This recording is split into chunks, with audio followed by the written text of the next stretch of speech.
So could Donald Trump and his buddies really steal your retirement money? That's the subject of today's video, and this is a follow-up from yesterday's video regarding Donald Trump stealing your retirement money. There's a lot of comments on this and questions. I want to go through some thoughts and additional information, and let's just jump right in.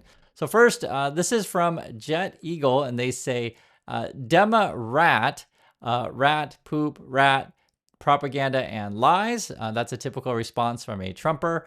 You also have this from Mr. Melanafi. They say, oh, the crying Democrats have more fake news here. Democrats have not proven themselves to be worthy of listening to or believing. So stop believing, start being Karens, and suck it up. The red wave is coming. You always wonder if these are real people or not. Who knows? But basically, they never address the actual issues in the video. They just call names and use lots of emojis. There's that. This is someone from our community, though. New York Visionary says they're going to argue that gains from private equity investments will outweigh the fees. We know that won't be the case.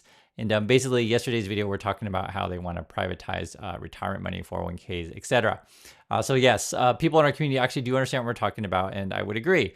Essentially, the private equity will charge higher fees to manage your money if it does end up being more privatizing, and that's the argument. That will do better returns, but it's going to cost more. That may not necessarily be worth it, though, meaning the higher fees may not necessarily be worth it. We also have this. Daddy Do says, I have a positive spin on this. I am positive that President Musk and his servant, DJT, so that'd be Donald Trump, will take every penny they can get and leave a trail of destruction, death, and tears. We also have this from Scott. Scott says, joke's on him. I don't have any. Haha. Or LOL. That's referring to having any retirement. We also have Daryl, and Daryl has a good point. Daryl says, you should explain that as long as you don't buy the funds, your money isn't at risk from private equity. So true and not true, which I'm going to get into in a moment, Daryl, but a very good point, right? Because the idea would be, well, how can they steal your money if you don't, buy their funds? So I'll address that in a moment here. We also have this. Mr. Diggy says, I guess they're trying to solve the problem of only some Americans having retirement savings by making sure no Americans have retirement savings. So this is that. That was Mr. Diggy.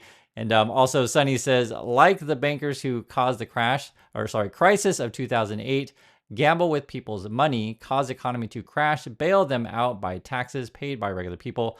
Then the bankers pay themselves bonuses with the bailout money. So there's a lot to unpack here, and I'll just say this, guys. Bloomberg is now talking about this also. I made a video about it. Now they're making a statement. This is an opinion piece, so they'll probably have more people chime in. So it appears the rumors are true, and basically what it was is that there was a report, as I mentioned before, in the Financial Times that private equity is looking to change regulations to try to access more 401k money, etc.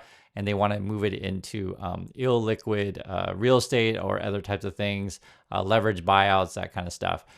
This particular one in Bloomberg today was private equity wants your 401k.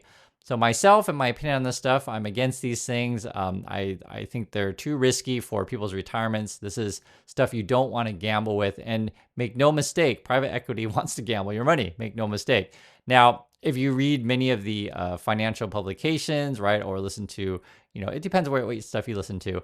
There are always people out there promising you really, really big returns. That's how the game is played, right? And just understand this. If it's too good to be true, what's the rest? Then it probably is. So just be careful out there. The other thing, too, is that these people often cherry pick data. So, for example, if you say, guys, my private equity firm has done absolutely fantastic the last, 7.5 years, we've been great, just for example, right? Like they'll pick very specific time frames to where, they may be outperformed or whatever. But, if you take a long-term perspective, you're like, well, were you part of the, 2008 financial crash or not? Did you guys get my point?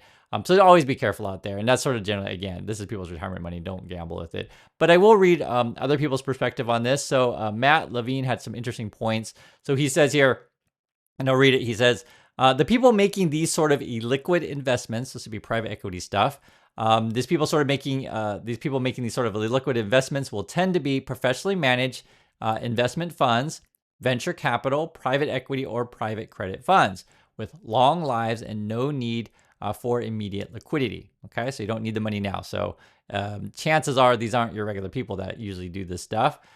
Those funds in turn will lock up their investors' money for a long time to match their assets, right? Liquid investments and their liabilities, long-term locked up investor money. He also says, therefore, their investors should be people with a lot of money and they won't need for a long time. So that description right there doesn't really match the average American. It just doesn't. And that's why, and if you don't know this world, there's some people who just have a lot of money, like a lot of money, right? They may have multiple properties, they may own companies, etc. And they're more able to take riskier bets because if they lose on whatever risky bet, it's a drop in the bucket to them, right? Yes, no one likes to lose money, right? No one wants to lose, $50 million. No one wants to lose $1 billion, right? So say, for example, Elon Musk, I don't know, he might have lost 20 million on Twitter or whatever the number is exactly. I'm sure he's not thrilled about it, right? But he has other things in the fire, I guess you could say. So he's still okay. He's still got food on the table.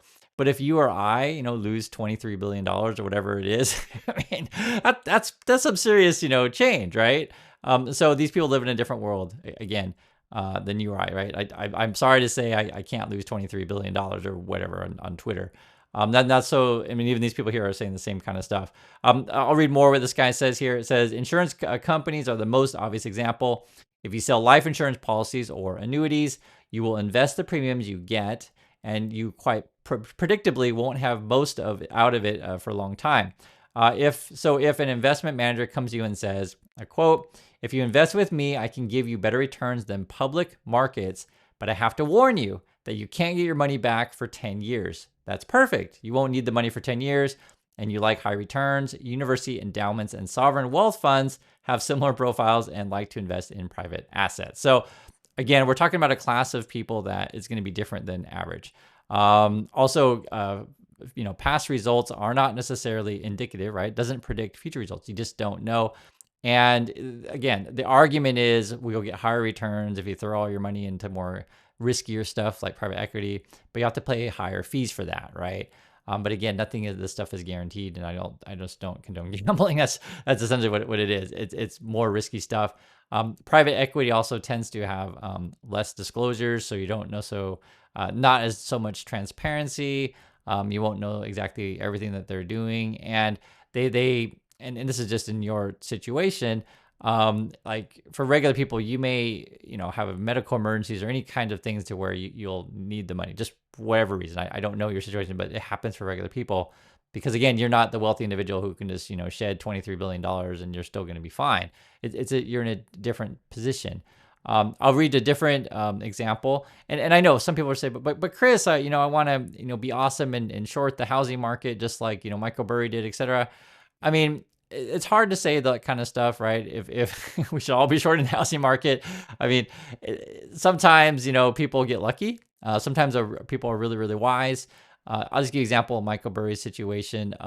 He's right on some calls and he's wrong on other calls. He's not right on every single thing. And that's for any investment manager out there, anyone manage your money. Again, this is, you have to really understand this stuff with money. It's all about managing your risk. And I've lived long enough to see where, again, people make big promises, they make nice PowerPoints, but don't necessarily believe everything that you hear or see.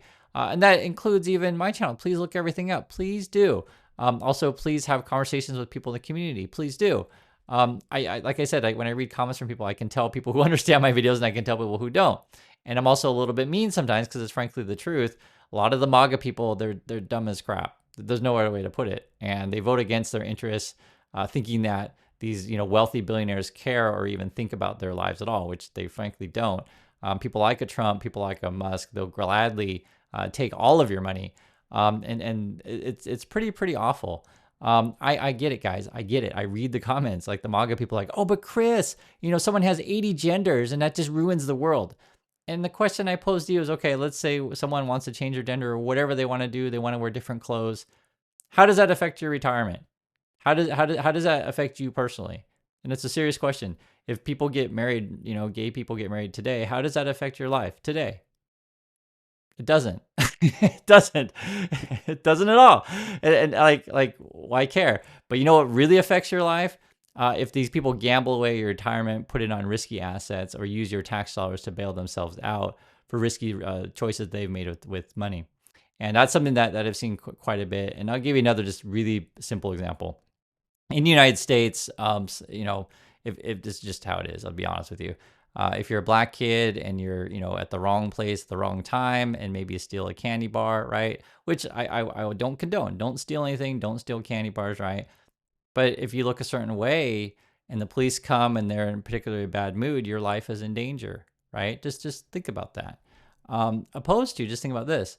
Let's say you work a white collar job and you're at Goldman Sachs and you push a few wrong buttons, either purposely or by accident, whatever, and you cost someone their entire life savings, right? No one's going to come in, and the police aren't going to come and shoot you. It's just not going to happen. It's just not going to happen. It's a different world. And I pose a question to you: which has more impact on your daily life?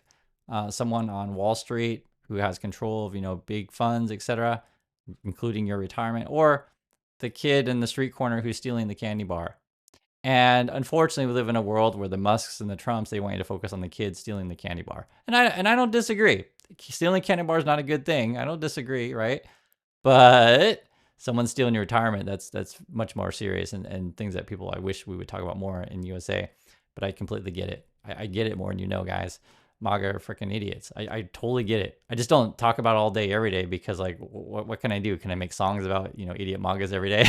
Can I make rap songs? I guess I could, but it just, it doesn't really serve anyone. And so I try my best just to educate you to understand this world. Is it true that you can make more money in private equity? Sure, possibly true, but high risk, high reward kind of thing. And there's some things you don't want to gamble with.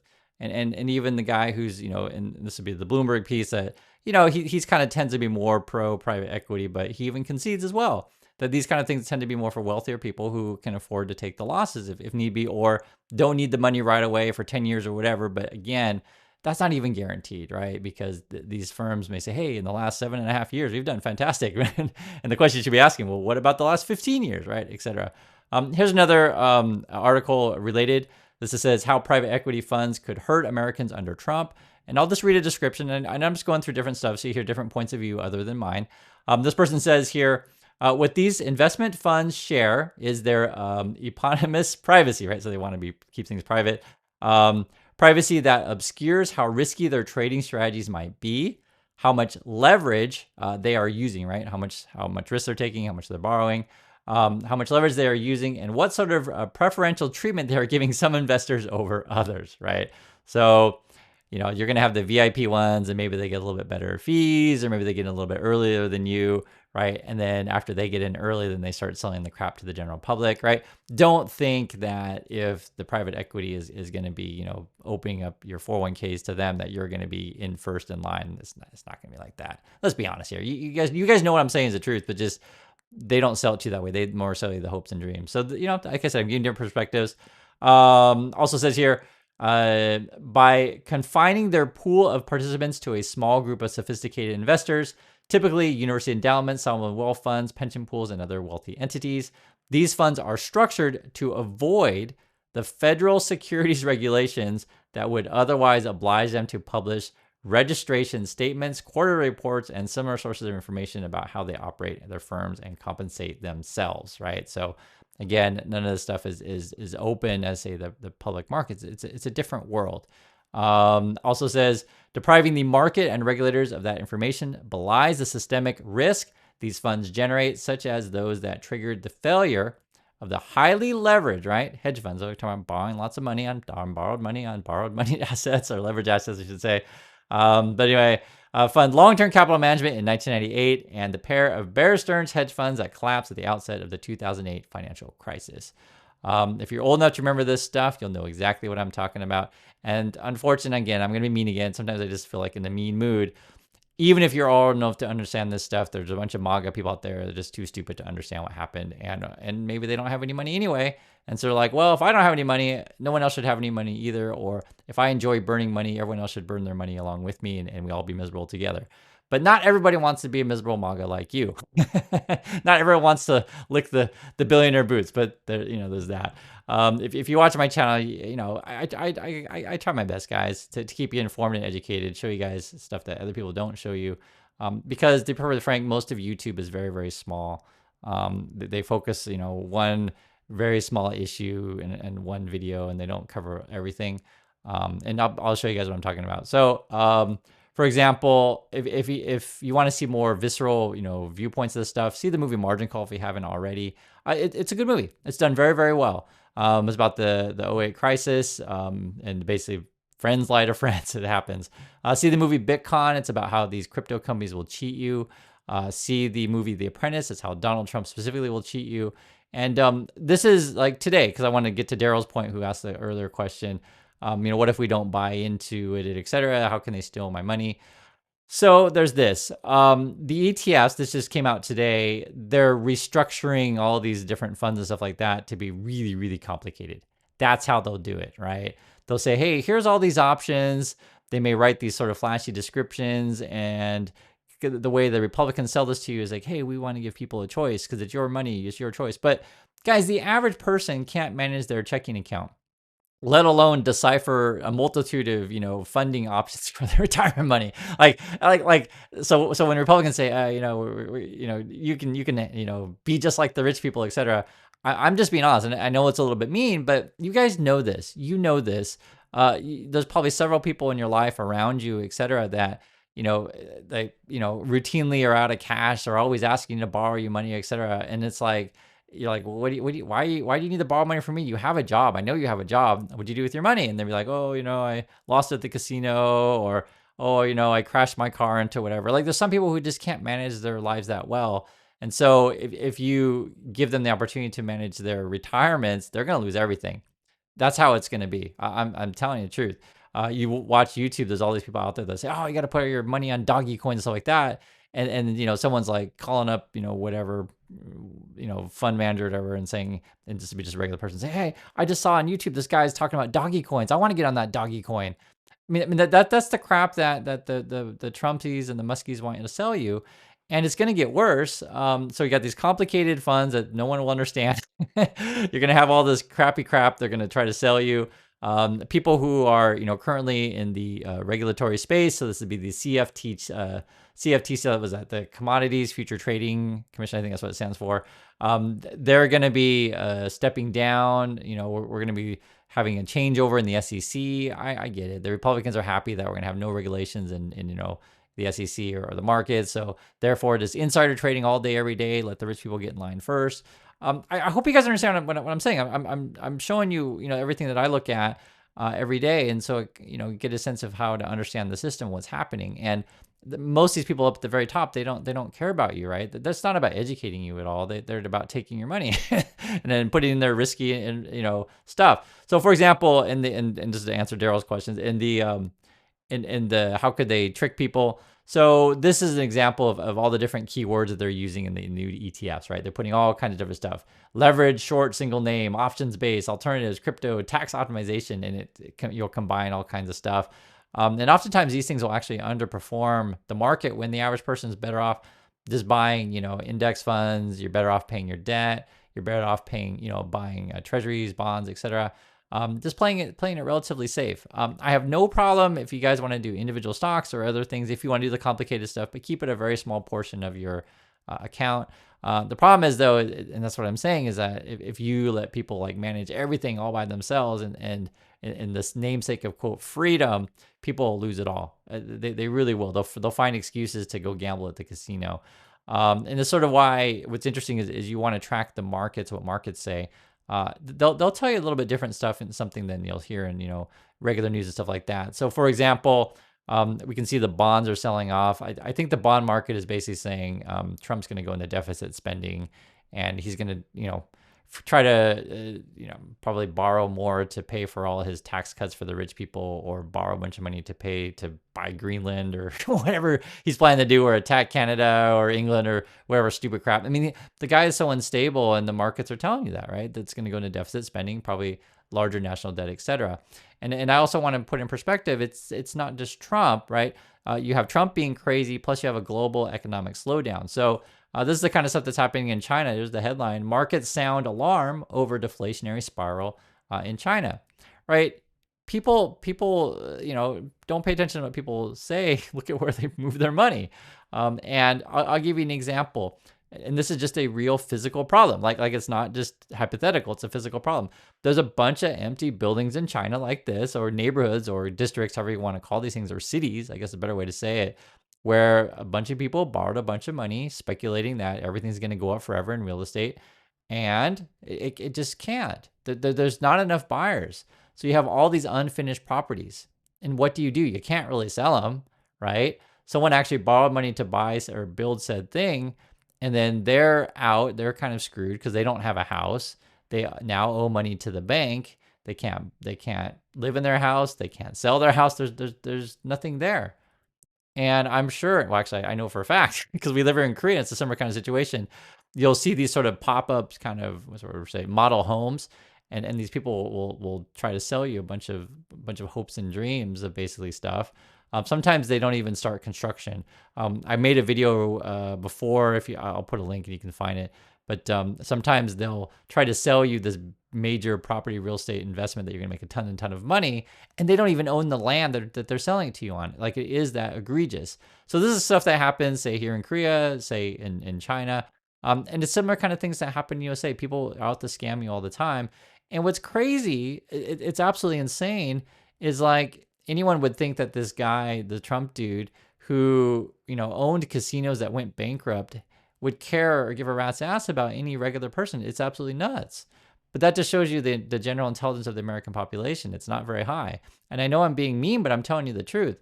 It's the same way, like I spelled out, in crystal clear. Sometimes I make jokes about it because I'm trying to be nice, but if I just tell you the truth, it's not very nice. I mean, if you look at the stuff that Musk says, like, he's obviously a lunatic, right? He's saying you're going to go to Mars. That's like literally he tweets out, right? Or he's getting involved in UK politics and just tweets out all the stuff, the bad stuff about dark people nonstop, right? Whereas like you have a Cybertruck that was the guy, I can't say the word on YouTube, but let's say there was a white guy that blew up a Cybertruck in front of a Trump hotel, and he doesn't tweet a thing about that. He's just focused on UK and the dark people are going to hurt you, like that kind of stuff. False promises, a bunch of shams and scams, and that's who's running the country. And a lot of people fall for it because they're freaking idiots. And it's hard to be, how can I say, sane when you feel like the crazies are running the asylum.